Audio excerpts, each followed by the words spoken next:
Is Christianity really paganism? Yes. The only people who will tell you otherwise are Christians. Christians have stolen many pagan practices to force conversions. Many aspects of traditional Christianity holidays, practices, and doctrines came not from Jesus, peace be upon him, but from ancient pagan religions. Here is a list of pagan practices from Christianity. These have led millions of smart Christians to leave this pagan, man-made cult. Number 1. Sun worship. The 25th of December is the falsely claimed birth date of Jesus, peace be upon him. Mithra was a sun god worshipped in the Middle East during pagan times. Mithra was born on the 25th of December, the same day that the church has brainwashed Christians to believe that Jesus was born. This is why Christians worship on Sunday, the day Roman pagans worshipped the sun god, Mithra. Number 2. Easter. Easter, which many assume was instituted to celebrate the resurrection of Jesus, is steeped in connections to paganism. The term Easter derives from the name of an ancient goddess, Astarte, who was known as the Queen of Heaven. Her Babylonian name was Ishtar. She was the goddess of love and fertility, and her symbols were, you guessed it, eggs and rabbits. Number 3. Decorating trees. The Old Testament warns about people who decorate trees. Ironically, church leaders and their followers ignore their own scriptures and teachings, which prohibit and warn against this sinful practice. For the practices of the peoples are worthless.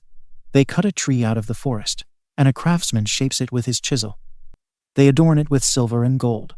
They fasten it with hammer and nails, so it will not totter. Like a scarecrow in a cucumber field, their idols cannot speak. They must be carried because they cannot walk. Do not fear them. They can do no harm, nor can they do any good. Jeremiah 10, 3-5. Number 4. Christianity isn't the only ancient faith to worship a deity who died and then rose again.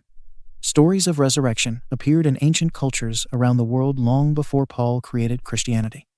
This is a man who never walked, talked, ate, or sat with Jesus. The story of Jesus in the Bible is a recycled version of the story of Horus. According to Egyptian mythology, Osiris was the ancient king of Egypt, who once ruled the earth alongside his queen Isis, the fertility goddess. Osiris was murdered by his brother Seth, who chopped Osiris's body into pieces and scattered his remains across Egypt. In her grief, Isis reassembled his body and resurrected him. Isis was a goddess in the ancient Egyptian religion, whose worship spread throughout the Greco-Roman world. Number 5. Worshipping images. In Catholic churches and cathedrals around the world, Catholics kneel and pray in front of images of saints, Jesus peace be upon him, and, more often, Mary may Allah pleased with her. In Exodus 20:4-5, God forbids anyone who follows him to make idols for use in worship. The Christians and Catholics are no different from Hindus, who, under the influence of Satan, the devil, worship idols of men and women. You will now see Bible verses that Christian and Catholic leaders love to ignore. They are taking their followers to the everlasting punishment of hellfire.